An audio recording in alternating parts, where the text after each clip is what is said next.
If it's not pronounced properly, Moemen, Metwally. I'm originally born in Egypt. I was raised in Canada. My parents moved and took us along when I was about 8 years old. I grew up in Windsor, Ontario, Canada. I lived in Windsor for most of my life, and then I left to dental school in San Francisco and bounced around for a little bit, and then my wife and I relocated to Laredo, Texas about 3 years ago.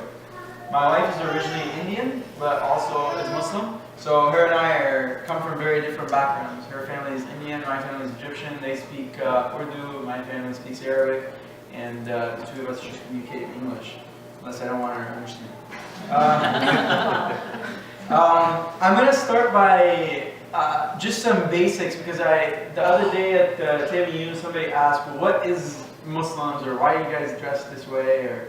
So let me start by saying Assalamu alaikum, which is the Muslim greeting. Yasmin went over that at TAMIU. In my opinion, I think it's a beautiful greeting, and what it means is just peace be upon you.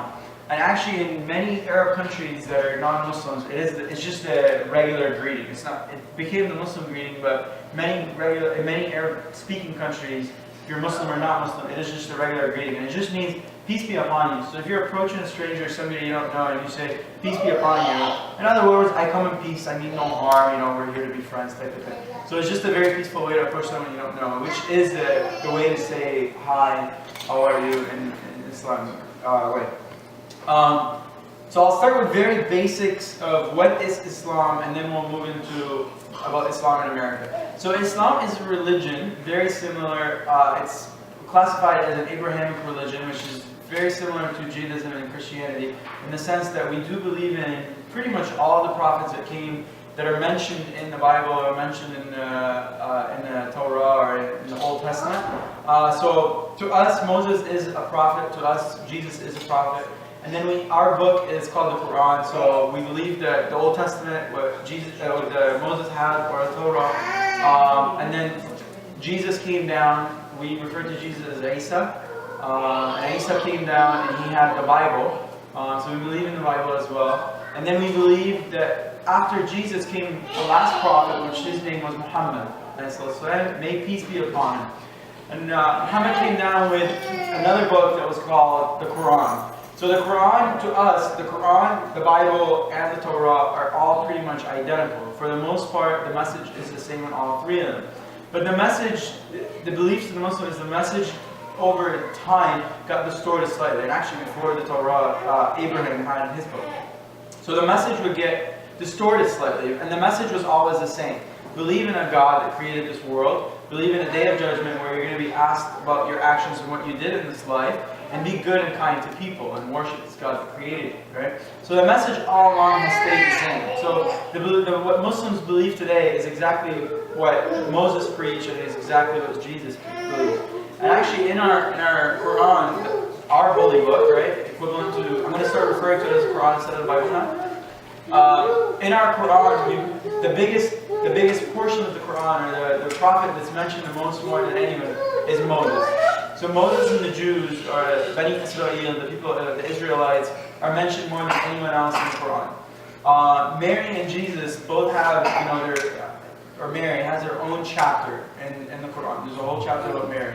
The three most noble women that have ever lived for Muslims are Mary, the wife of Pharaoh, the one who raised Moses when she picked him up, and then the prophet's wife.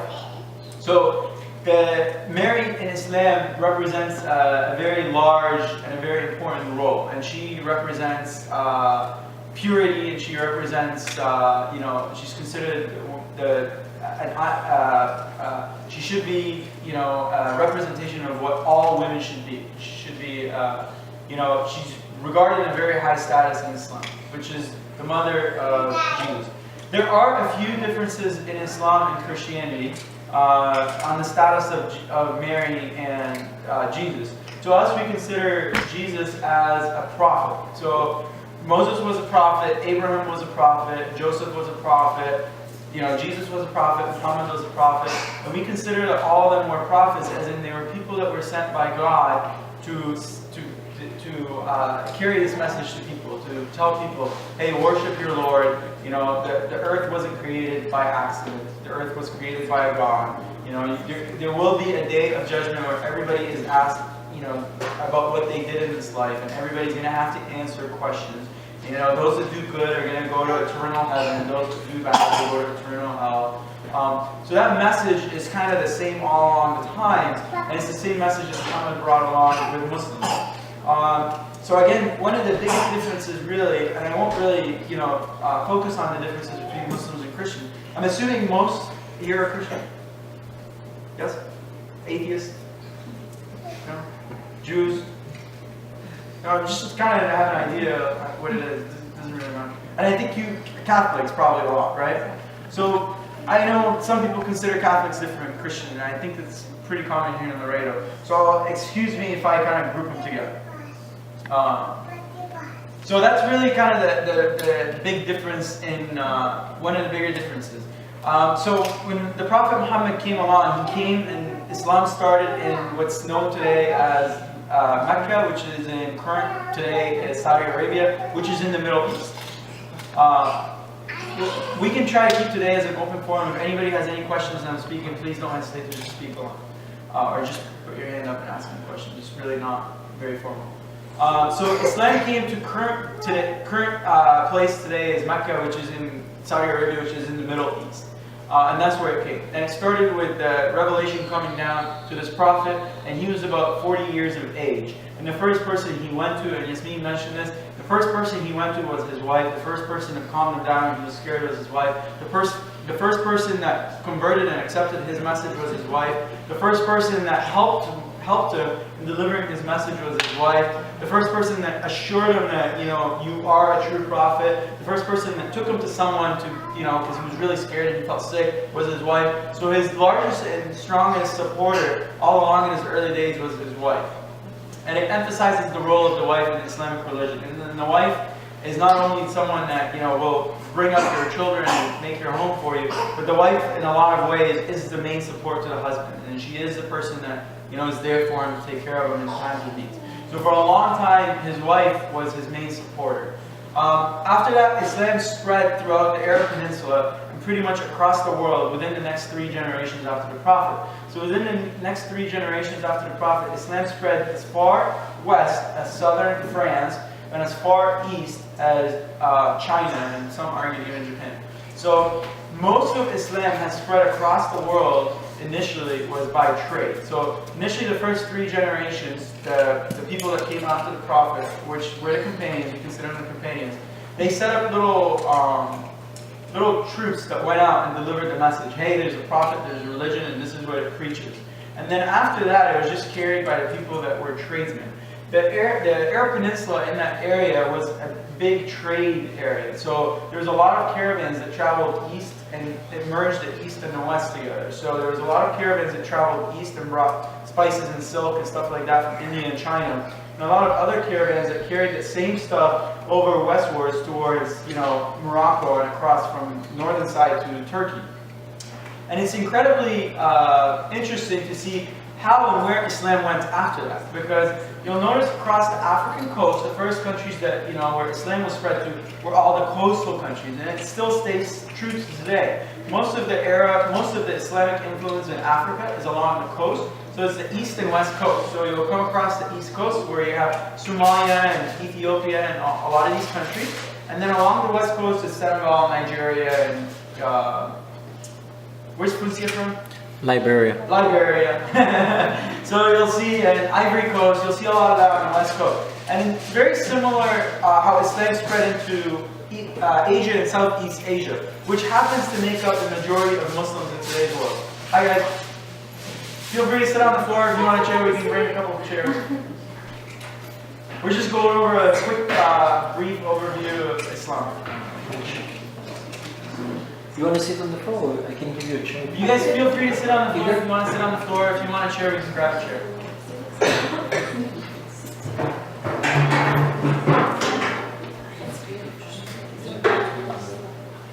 So Islam continued to spread for a long time by trade. And that was the majority of Islam that spread in that area to a lot of places like, you know, Philippines, Indonesia, Malaysia. My wife and I were recently in Indonesia, and it was really interesting to get some of the locals tell you about some of the ports, where they call them the airports. And the airports were the ports where a lot of the Yemeni traders went to sell their goods, and that's where some of the earliest Muslim communities in Indonesia started. And it was really, really interesting to see them. So a lot of it had to do with the trade and the trade routes. And if you look at Central Asia and the countries today that are still Muslim, it's along the old Silk Route. So the initial Silk Route that traveled to China and back to the Middle East is along the same countries. It drives, it's a belt in the middle of Central Asia that draws, where all these Muslims traveled, and that's where Islam spread.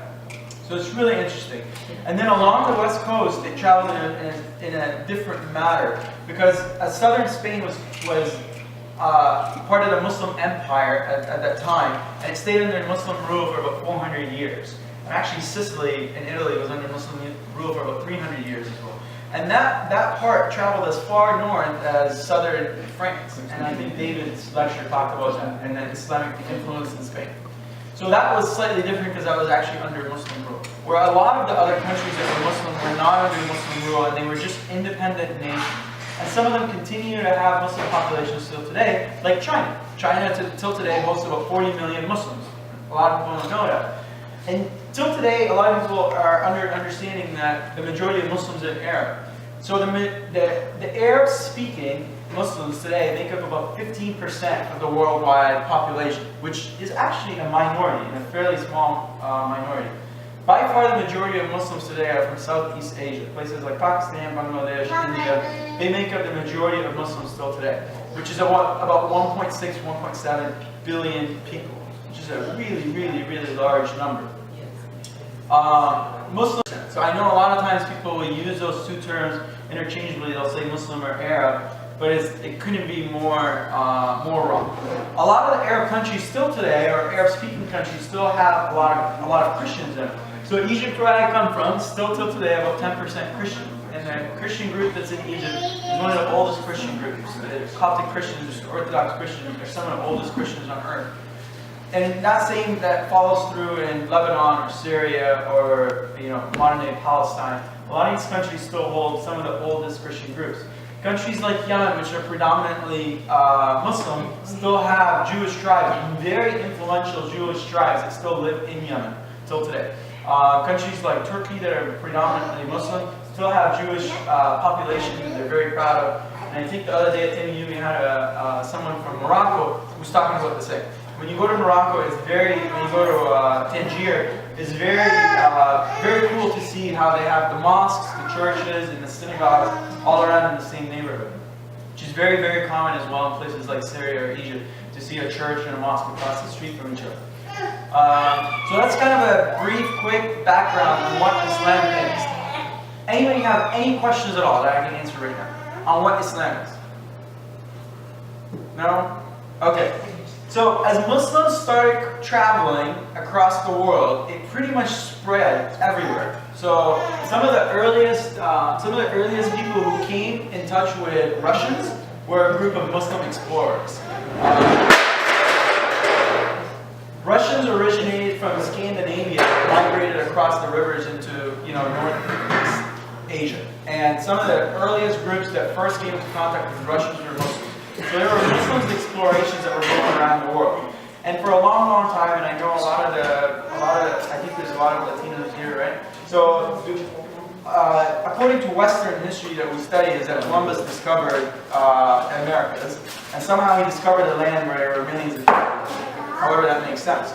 But it really depends on where you get your history from. So if we're getting our history from Western Europeans, to them it's discovered to the Western Europeans. But there were millions of people that were living here. Until today, a lot of people, the whole idea of Columbus was the first to communicate with Americas is completely absurd and completely thrown out from a historical point of view. Because before that, the Scandinavians came across to Canada, and there was established trade routes, and they settled down in Iceland and Greenland. So that's known as well. And then today there are mosques that are found in Cuba that are older than any Europeans that have ever came across North America, which says that there were early trade routes between Latin America and some of the African continents. as well as some currencies from the African continent. There was a really rich king from Africa who had established trade. So there's a lot of these theories that Muslims had come here, there were Muslims explorers that had come to North America before Columbus had come, including a map. There's a map in Italy there's a map that somebody had mapped, and they had a map of the Andes across Argentina. So some of the Muslims started coming here really early, but the earliest that we know of in modern day America are Muslims that I guess me mentioned that came as slaves. There was a lot of the slaves that came as I think up to 30% of the slaves that came were originally Muslims. So a lot of the African American communities, you'll see a lot in their names and in their culture that they came from Muslim countries and they were originally Muslim. So those are some of the oldest Muslims. Obviously, because they were slaves, a lot of them were not allowed to, practice whatever religion they wanted to practice. So a lot of them were converted Christians along the line because they had to practice what their master taught them. But a lot of slaves continued to practice Islam, and a lot of slaves continued to use Muslim names for their names. And it carries on until today, where you hear a lot of names like Omar in African American population, or Aisha, or Aliyah. Those are all very, very, very Muslim names that still carry on in the African American community. So those were some of the earliest. Muslims that came to modern day America. Today, Muslims in America make up about 1%, which is a very, very, very small number. I know if you were to watch the media, you would think Muslims in America make about 30%, and in about 10 years they're going to make about 80%. But really, Muslims in America make about 1%. And Muslims in America are a vast canvas of shapes and colors and where they come from. And about 40% of Muslims in America today are actually born in America, which is a really big number. And where I grew up in Windsor, Ontario, across from Windsor is a community called Dearborn, which is the largest Arab American community in North America. And in Dearborn, there are Muslims that have been there for third and fourth generations that migrated to Dearborn in the early 1900s. Same thing in the Valley in California. There's a lot of Yemeni farmers that have lived in the Valley in California and have been farming in the Valley in California. But their ancestors came from Yemen, and they've been in the Valley in California as farmers since the early 1900s. So there's Muslims that have been here for generations and generations. And then if we look around the room today as Muslims that, Islam, again, is like Christianity, so there's people that come into Islam that were not Muslims initially. So if you look around the room, I know that we have a few, Muslims with us today that were not Muslims, that didn't grow up Muslims, that were either from Pennsylvania, or from El Salvador, right? Oh, Venezuela. Venezuela, I'm sorry. Venezuela. We have some that are from Laredo, we have some that are from Mexico. So Muslims today in America ended up being a vast majority of shapes and colors, and from all over the world, including a lot of Muslims that, when you look at the media and when it portrays, are very confused because they're categorized as this thing that's foreign, and you have a lot of Muslims that are 100% American, don't know anything other than being American, and now they're labeled as something foreign and they don't know what they're supposed to be, right? So it becomes an issue because you're isolating Muslims as a race, but really it's just a religion. And it's in bigger cities across the U.S., you'll see a larger influence of Muslims depending on what city it is. So if you go to Dearborn, it's inevitable to avoid the Muslim influence in the city of Dearborn. There's massive mosques everywhere. There's Arabic and Middle Eastern restaurants on every corner. The mosques, the call to prayer, if you're in the Middle East or in a majority Muslim country, the call to prayer is on a loudspeaker outside, and it's done that way in Dearborn as well. So because it's the majority Muslim area, it's done that way. I guess it's similar to Mormons in some places in Utah, where if you come to Laredo, Mormons are still something that's confused. And if you go to Utah, the majority is Mormon, and it's assumed that if you're there, you're Mormon. So Muslims across the U.S. really differ depending on the community that they're in. And Laredo here, the Muslim community is a very, very small community. Probably about 20 families or so. But there's been Muslims in Laredo for probably since the 60s. I think the oldest I've met has been around here since the 60s. So there's been a few families that have been in Laredo since the 60s. But they really differ depending on where you are. So some places like New York, where the largest food cart chain is Halal Brothers, you can't avoid running into Muslims in New York. You'll see those trucks everywhere. If you've ever been to New York, you can't avoid seeing the halal food carts on every corner in New York. It's the largest food truck chain in the U.S. is the Halal Brothers. So it depends on what city you're in, how you're going to run into the influence of Muslims in that city. But really overall, across the country of the United States, Muslims make up actually slightly under 1% of the population. But a staggering number is in Muslims as physicians, because about 11% of the U.S. physicians are Muslims. So I like to think of Muslims today, and if we're catching some heat, it's mostly due to ignorance, and it's how Jews were viewed in the U.S., say in the 30s. So right around World War II, there were some Jews that lived in the U.S., but they lived primarily in some of the larger cities like New York City and Jersey and Miami and stuff. So they were primarily in the larger cities. But if you were to move into the rest of continental U.S., people were really afraid of Jews and didn't know what Jews were. And across the World War II, on the other side of the world during World War II, Jews were being killed and stuff, but Americans still wanted nothing to do with them. They didn't want them to come into the U.S. because they were afraid of them. So for the most part, a lot of hate just comes as a byproduct of ignorance. And Yasmin had that quote, if you remember what the quote was. I think it was by Mark Twain. It was about ignorance leading to hate. Oh no, that was by Averroes. That's right. That was by Averroes. Do you remember what the actual quote quote was? It sounded just like Yoda actually. It was something like, fear leads to ignorance, ignorance leads to hate. Hate to violence. Or ignorance leads to fear, and fear leads to hate. Yeah. So its majority of it is out of ignorance. So this is why I congratulate you and I thank you guys all for coming here today, because I understand a lot of you are not Muslim. But thank you very much for coming here today and hanging out with us to realize who we are and what we do and what Muslims in America are. So Muslims in America come in an array of shapes and colors. And excuse me if I pull my phone because I don't have these facts memorized, so I'm going to read some of them. So, about 62% of all American Muslims are actually college graduates, and I think I mentioned earlier about 11% of American physicians happen to be Muslim. Someone?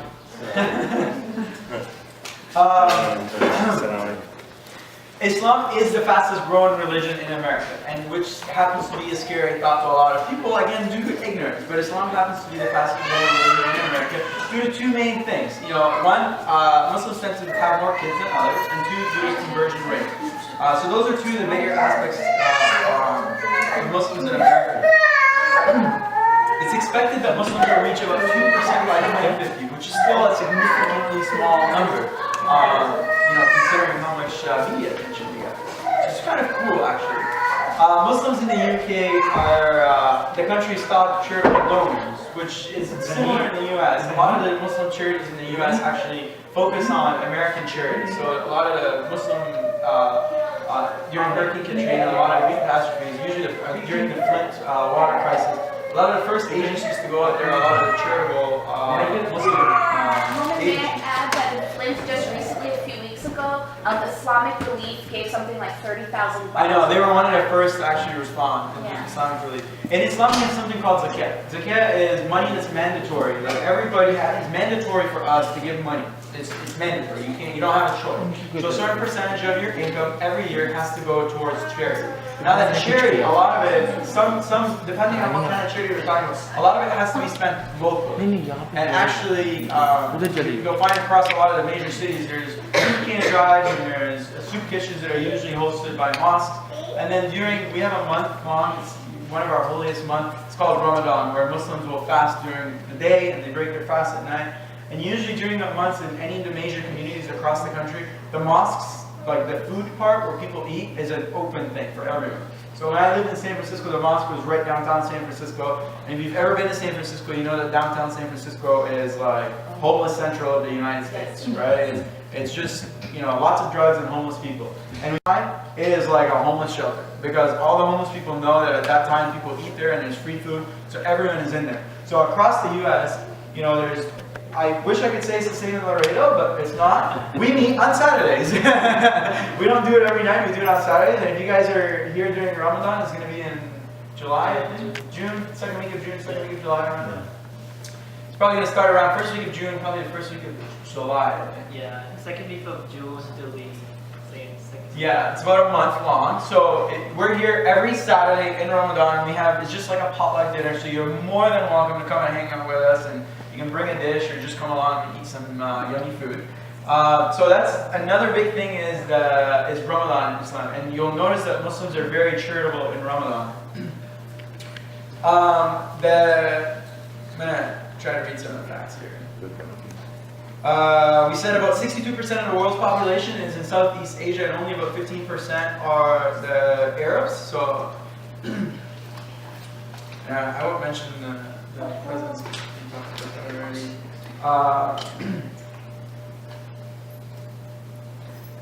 Some of the notable Muslims in American pop culture today are people like Dr. Oz, who comes from a Turkish family, and his first name is actually Mehmet, which is Muhammad, which is the most common name on earth.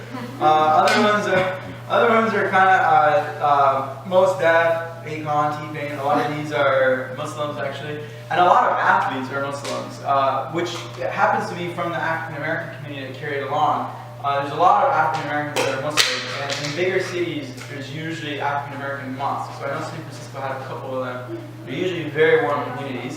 Things like Philadelphia, I'm sure cities really love. Detroit, downtown Detroit. Dallas probably as well. Chicago probably. A lot of the bigger cities that have a large African American community will have African American mosques. Things like coffee were spread by Muslims. And coffee is argued that it initiated in Yemen, and it was spread across the world, and one of the first countries it went to was Indonesia, and it was grown on the island of Java. Where Like on the internet, that the root of the word coffee is a version then translated into Turkish cafe, and then used when it's used in Spanish, cafe is coffee, right? So it's just a word that entered our language through the Arabs who came to Spain and the Ottoman Empire. So yeah, go ahead. Alcohol was an Arab word. Yes, it was. Yeah. A Spanish word. Spanish is not how it originated. Yes. But there's a lot of so a lot of these words originate, and I wish I would have been at your lecture, because a lot of these words originated from the era of Andalus, where there's a lot of research. So a lot of modern day terms in medicine and astronomy came from that area as well. Algebra is one of a lot of the books that were written there came from that area, and he had a talk a few days about it, about the Muslim Andalus day. Other people that are in politics today that are Muslim, the Minnesota Congressman Keith Ellison is actually Muslim. He's not the most outspoken Muslim, but he is actually Muslim. And then Thomas Jefferson, you know, just kind of how Muhammad sees as a Muslim. Thomas Jefferson was another one that sees as a Muslim. Thomas Jefferson had a copy of the Quran, and it sat in his, I believe it's in DC in the museum right now. Yeah, a funny story that I heard by Hamza Yusuf was Thomas Jefferson protecting the Mohammedan. And it's mentioned Mohammedans was another name in early America for Muslims. It was kind of like the Turks, or actually the Turks. They referred to Muslims as Turks as well. But one of them was the religion, freedom of expression of religion, and it was protected. And one of the conversations that's documented was about how they wanted to write in the Constitution that President of the United States must be Christian. And there was this debate that's documented about how, well, no, because we don't know if one day the American people may elect somebody who's not Christian. And the conversation went along the lines of, well, what if they elect somebody who is a Turk, who's, you know, a Muslim? And Thomas Jefferson was one of them who said, who cares if the American people feel like the most proper person elected as a president is a Muslim, then let him be a Muslim. So early Muslim in American politics has been around for a long, long time, and the early generations actually objected to ever having it written down that it must be one way or another. And in the American Constitution, it says that, you know, one person may not be questioned about what their faith is regarding their office, which is really, really odd that it's like the main center of our elections today, you know, whether it's Bernie Sanders is Jewish or whoever is practicing Christianity or not. There's currently about 6,000 Muslims serving in the U.S. military, which makes it very painful for them to have to sit there and hear guys like Donald Trump talk about Muslims, which is a big, big number, because there are still, as well, thousands of Muslim veterans that have served before. Let's see. And then, lastly, President Obama and his name. President Obama, his father that he was raised by was Muslim, and hence his middle name, how he got a Muslim middle name. But he's mentioned many times he doesn't practice Islam, like it's a crime. Other than that, any questions at all that I can answer? No? You guys are so quiet. No? Not at all? Okay, so other things about Islam. So you guys, for majority of Christians or Catholics, you know, Sunday is the day of worship. So thank you very much for being here on a Sunday. We thought about that if it was going to be a problem for some people to come in on Sunday. We thank you very much for being here on a Sunday. For us, the equivalent, somewhat equivalent day is Friday. So we have Friday's sermon, which you guys are more than welcome to come to. We hold Friday's sermon at this mosque every Friday from 1:30 to 2:30. A mosque is what you're sitting in. If we skip that part. It's equivalent of a church, and a mosque, not just in Laredo, anywhere in the world, is kind of an open house. So we believe a mosque is a place belongs to God. From a day a building is labeled as a mosque, from that day nobody owns it. There may be a management, somebody who takes care of it, or somebody who makes decisions or pays the bills. But from that day that building belongs to God and is considered a house of God, and nobody has a say over really who comes in and doesn't come in. We generally ask that if you're coming into a mosque that you dress somewhat appropriately. I'm sorry if we've singled out anybody, but thank you all for everyone for dressing appropriately and being here with us. So if you're more than welcome to come in here on a Friday, or as I mentioned in Ramadan, we do the breaking the fast. We'll send out another memo, and I'm sure these guys on campus will have flyers and stuff. But we meet every Saturday for a community potluck, and anybody's welcome for that. Anything else that I can cover? Prayers, we pray 5 times a day. It seems like a lot, but it's really not. So Muslims pray 5 times a day, and it's split throughout the day. We start off in the morning at sunrise, and then the next prayer is in the middle of the day, which is right at noon. And then the next prayer is between the middle of the day and sunset. If you split that in half, that's our third prayer. And then right after sunset, or right around the time of sunset, and then at the end of the night. So there's 5 prayers a day that are mandatory. And we have the pillars of Islam are one, that we believe that there is a God. There's one God that created everything, and we believe that the Prophet Muhammad, peace be upon him, is the one who brought his last message. That's the first pillar. And the first thing I say to anybody who's interested in Islam is really, the basics of Islam is that you just believe that a God created this world. And you know, from there on, everything else is just kind of falls into place. But really the basics is that God created this world. And you know, so I asked if there's any atheists, not to pick on you, but so we can sit aside and we can talk it out, hash it out. Nobody put up your hand. So that's really the basics of Islam. And then, you know, prayers and fasting in Ramadan, zakat. And the last one is pilgrimage. We perform a pilgrimage where we visit Mecca, and you know, that's really the last thing if you're able to perform your pilgrimage before you die. Those are considered the 5 pillars of Islam. But really the basics of Islam, the thing that the Prophet Muhammad, you know, our Prophet, lived his whole life preaching was really how to be a humanitarian. And Yasmin, you know, talked about that all night on Thursday night, which is really the basics of Islam, is how to be a human, how to be a decent human, how to be a human to your fellow humans, how to treat people right, how to treat animals right. You know, before the Geneva Convention and the rules of warfare, you know, the Prophet Muhammad laid out a list of what to do and what not to do in the state of war, and what you're allowed to do and what you're allowed to fight for and what you're not allowed to fight for. So there's many things that were laid out very clearly. You know, it's very clear sets of rules and how to treat your wife, or how to treat your animals, or how to go to war. And it was one of the first things that he was mocked for, is that he gave animal rights, and they, you know, the people around him mocked him for giving their camels rights. They were like, this guy's preaching how to give camels rights. You know, before pizza today, there was Prophet Muhammad who talked about animal rights and how to take care of them. Any questions? No? Trump and Islam. Oh my. We're just not political. I just want to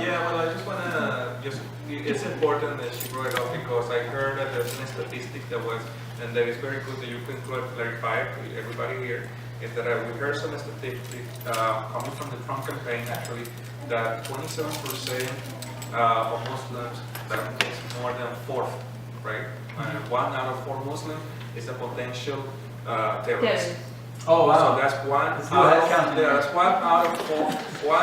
That's 4. That will be 1 out of 4 million, 4 people. That means that you have to Like 27%, 1.6 27% of 1.5 billion people is the population terrorist. So again, this is obviously this is an inflated number. It's not true. It's an inflated number. It's or exaggerated. But the thing is that unfortunately, a lot of people don't research. A lot of people are not knowledgeable, and they end up, especially people who are ready to believe these things, they believe these things. Which is really why, like, this is kind of like preaching to the choir here, because I don't think you guys would fall in that category because you're here today. So obviously you're here today because something caught your attention, and you took the time out of your day to come and hang out with us. So clearly you're not one of the ones that just bought it off TV and you took the time to come and see what Muslims are.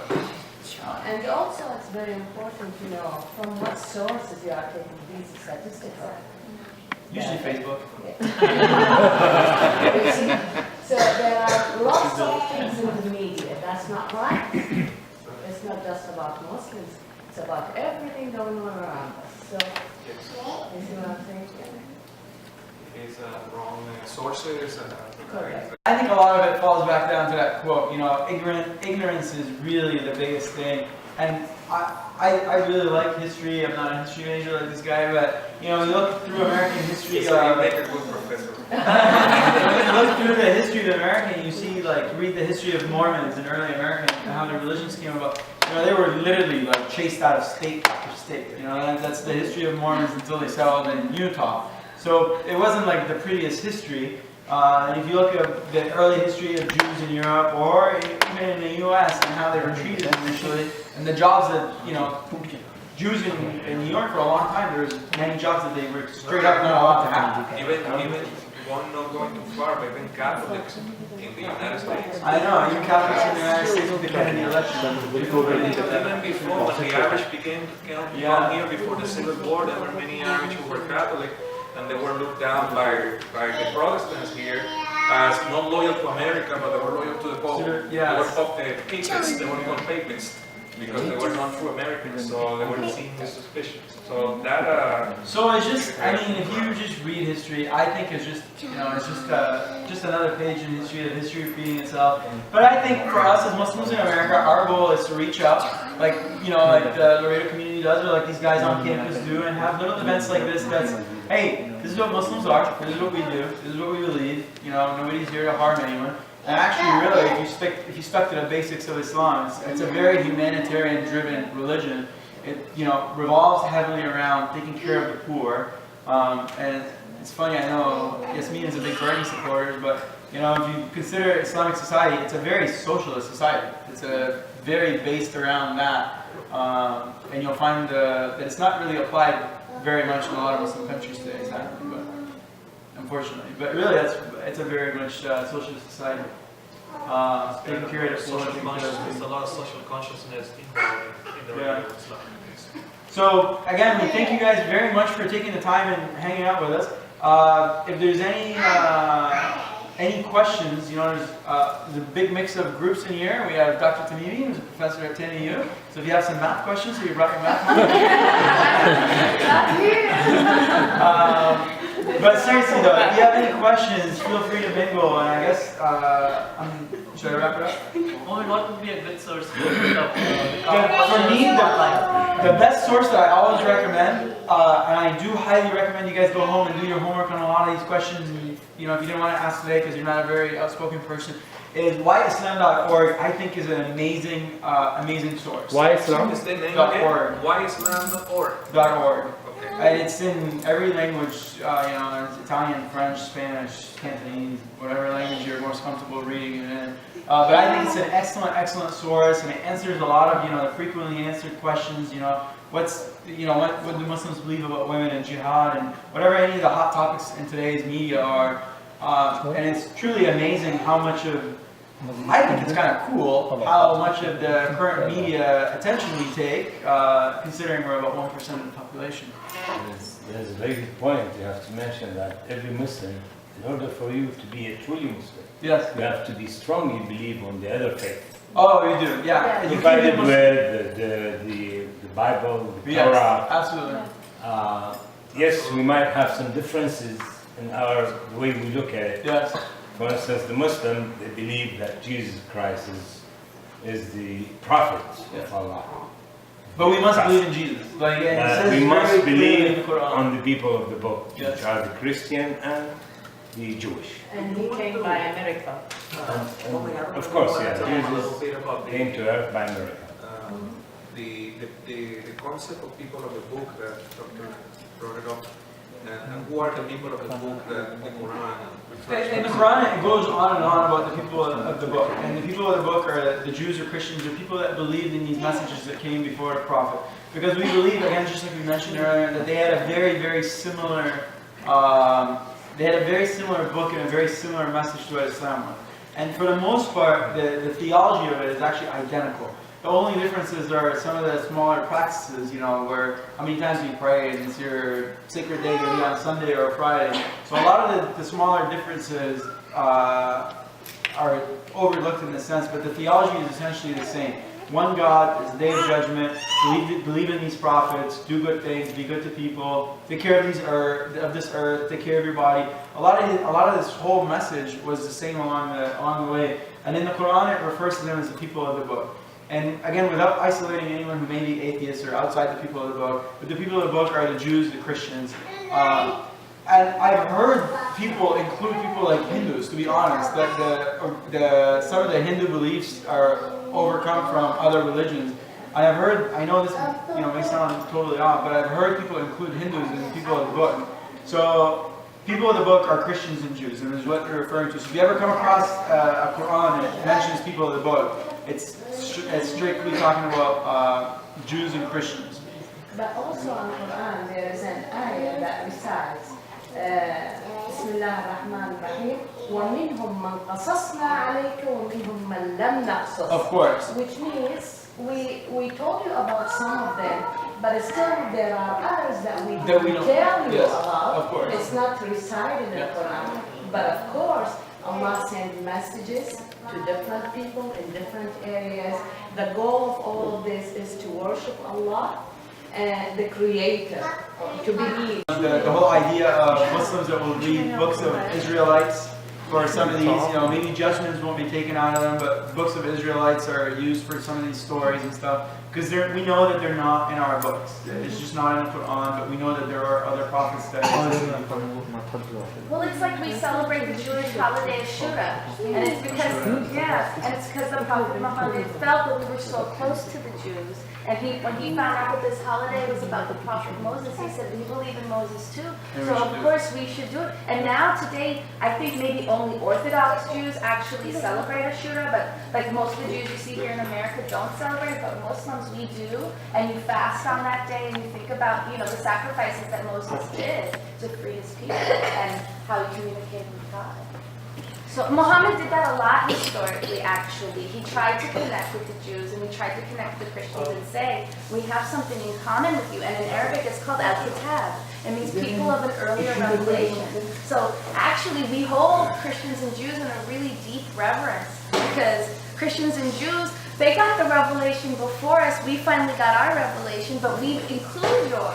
We just have something we add on top of it. Yeah, to make your argument strong is when you look into the Quran, you see Moses, Prophet Moses, peace be upon him, mentioned 14 times in the Quran. And Jesus also mentioned 3 or 4 times, while Muhammad only once in the Quran. So that shows you that the Quran came to complete the message of Allah that came through the previous religion. we went over basics and I skipped what Allah is. Allah is just God in Arabic. In the Arabic language, Allah is what Allah means. So if you hear it on the news or on TV, Allah is just saying God. It's not our God and your God. Allah is just, it's literally the translation of God in Arabic. I was going to ask you, if you go to Palestine, if you go to the Church of the Maybe in Bethlehem, yeah, the priests who speak Arabic in Bethlehem will say Allah. they say Allah. That's So true. the Christian. Because Allah has 99 names. That's the most common name. But for Universe. speaking And it's all Christians, they use Allah as well. So it's just It's kind of like when I go to Starbucks and they call it chai tea. Chai Exactly.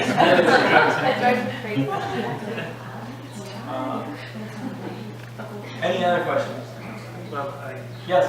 Sorry, I wanted to ask about schools because I know that there's, Sunni Muslim, there's Shia, Shia and Sunni. right?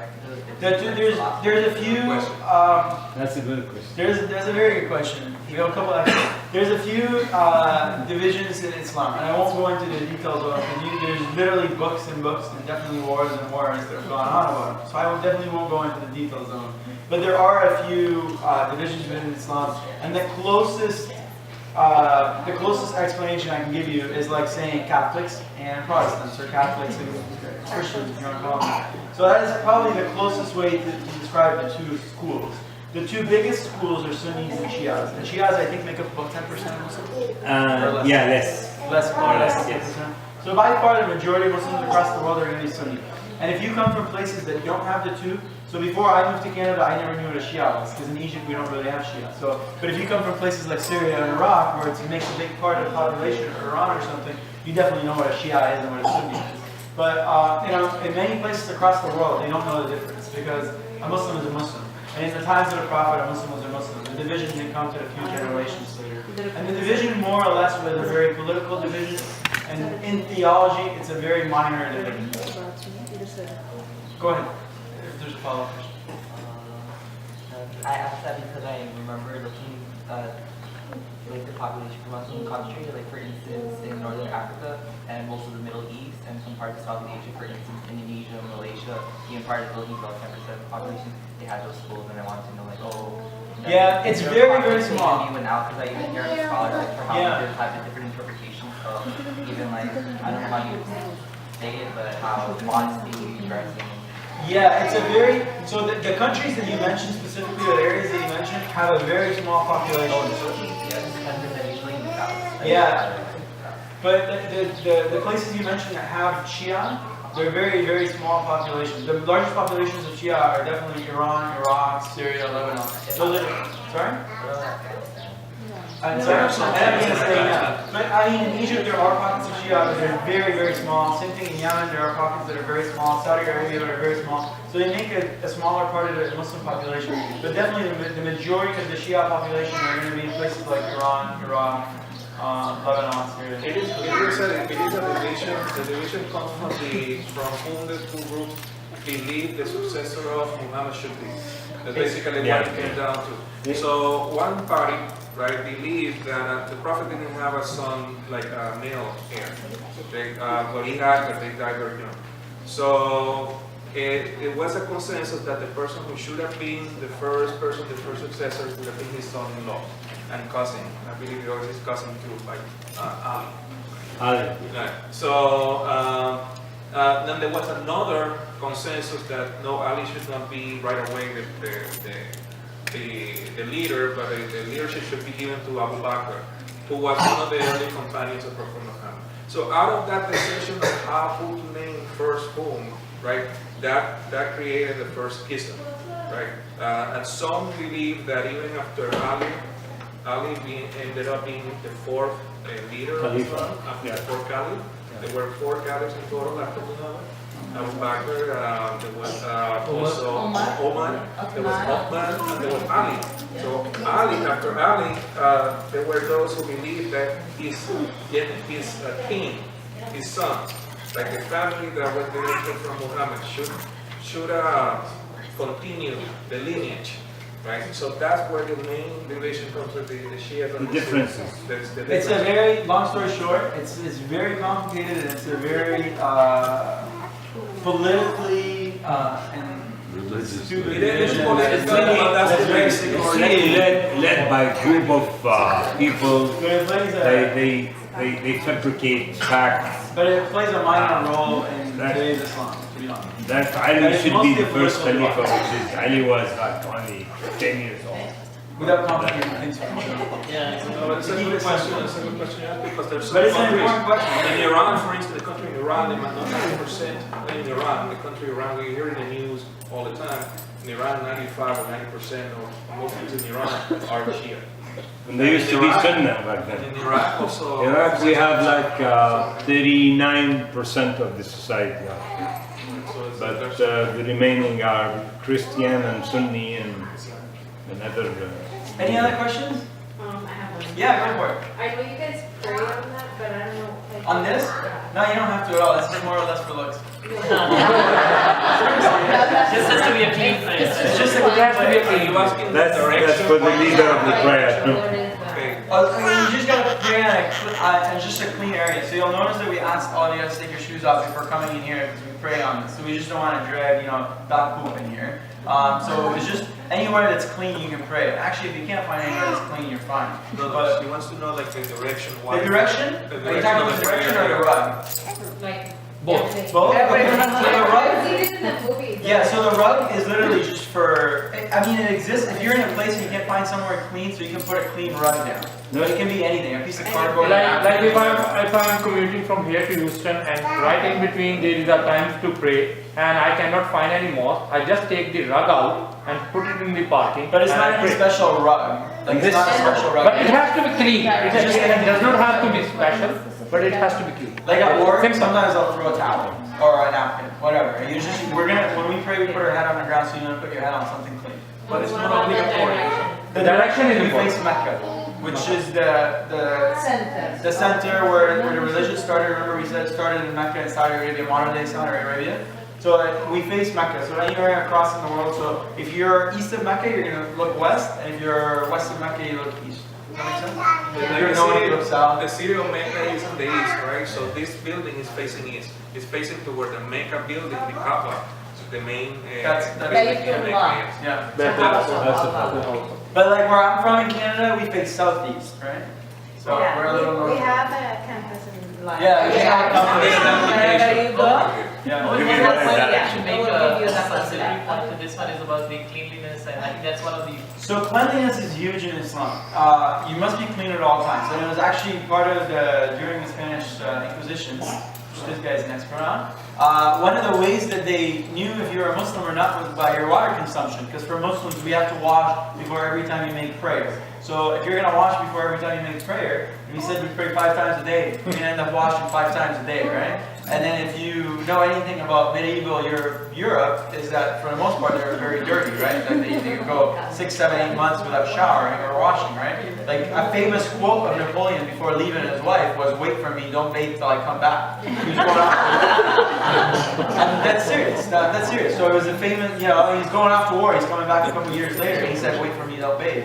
So it was a very common thing that actually Europeans, when they traveled across the world, one of the things that they were known for was their smelly.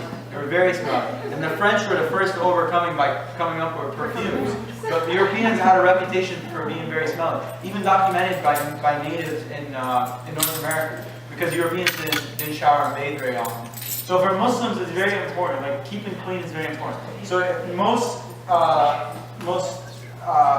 specifically in places of prayer, because you can't pray in a place that's dirty. So I mentioned earlier dragging dog poop in. So if you're in a place where there's in the middle of cattle where they do their thing, you can't pray there. So you find a clean place to pray, and if you can't find a clean place to pray, you put a rug down. So the rug really just represents something clean. So if you're going to carry a rug in your car, you try to keep it folded on the inside so that you're praying on something that's clean. But if you're, like in my house, we don't have a rug, we just play on the carpet. It's very common for, actually it's not really Muslims. There's an Asian in here. You guys take your shoes off at the door, right? Yeah. So in Asian cultures, in Southeast Asian culture, and a lot of Arab culture, it's very common to take your shoes off outside before coming in the house to keep the inside of the house clean. So if you're in a house like that, you can pray anywhere. We don't put a rug down. And I wasn't joking, the rug is mostly for decoration. So they come in fancy colors and fancy designs and stuff. But it's really more or less just for decoration. They just kind of developed into decoration. Do you like to have one? Yeah, they've developed into more or less just like a fashion. I've just seen it in movies. I know, but it's really nothing more than you just need something clean to pray on. Yeah, this is also the prayer. So You can stand mostly in for imam. direction reasons. Mostly for direction, yeah. Have the same prayer. Right? Yeah, the imam, which is the leader, The will leader. lead the prayer, will stand there, and the lions come after him. But if you pray 5 times a day, do you feel like? Yeah, We usually just leave it. yeah, we can We leave don't it. fold Yeah. it. Sometimes we pray anywhere here. It's all clean. Yeah, like I do have mine, my office, when it's time to pray, we first do wudu, just Wash. like Cleaning, washing. what I'm saying about the cleaning, not shower. You do the wudu, and there are certain kinds of movements. Performance. And then we'll go pray. But at work, a lot of times I don't have a rug, I just put a towel down. We have sterilization towels, I'll put one of them down, it's a clean towel, and I'll pray on it. But it's literally just anything that's clean, whatever you can find. You know, you'll find cab drivers praying on cardboard boxes or whatever they can really find. And if you want to buy a house, try to find a Muslim, buy a house from Yeah, because they got everything. or Asian. Any other questions? You guys asked a few really good questions. Any other questions? No? Okay, we're going to be praying. Sorry? Okay. We'll pray us, because it's time for us. We'll take a quick break. We're going to be praying us. During prayer, we don't talk. It's usually just somebody leading the prayer and the rest will follow. So you guys will watch us pray. If you have any questions after, just come and ask us after. If you ask us during the prayer, nobody will answer you. And it will happen at work. If you ever see Dr. Kandini at work praying, she won't answer you. So we're going to take a quick break for prayer, and then we'll rejoin after, and we'll just mingle and ask questions and talk and stuff. Okay. Sounds good? All right. And we usually pray in the other section. Yeah, we'll have. I think there's a few in the back there. Already. Yeah. So if you want to join me there, we'll go there. We actually opened before.